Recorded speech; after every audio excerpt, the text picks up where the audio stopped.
trèo lên đỉnh núi cao vời vợi để ta khắc tên mình trên đời.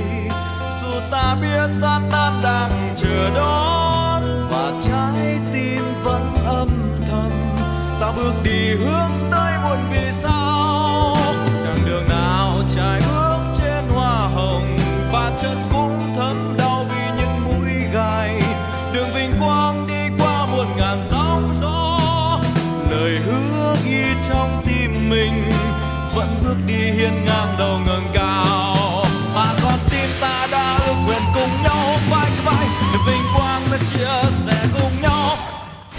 Ngày đó sẽ không xa rồi và chúng ta là người chiến thắng. Và ta biết sâu lắm thác gành treo leo trên đường xa và gian nan ta vươn. Cho nên là rất nhiều anh em ai đấy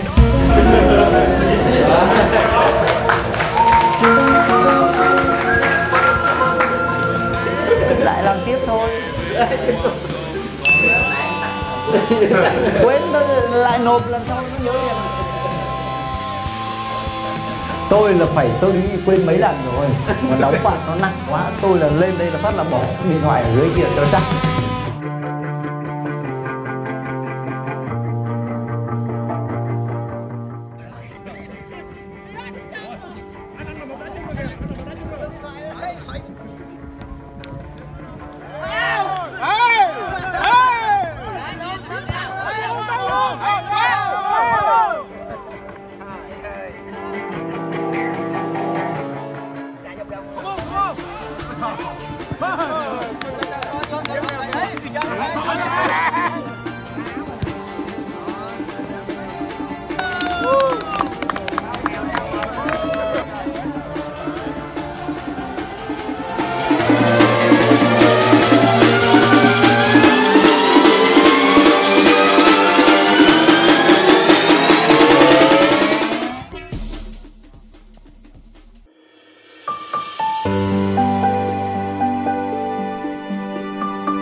Từng ngày nào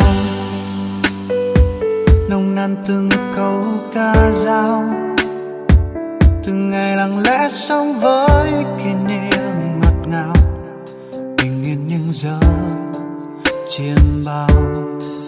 Qua rồi một thời vội vàng dòng chơi, rồi một thời yêu đương sớm tối giữa thanh thang bầu trời.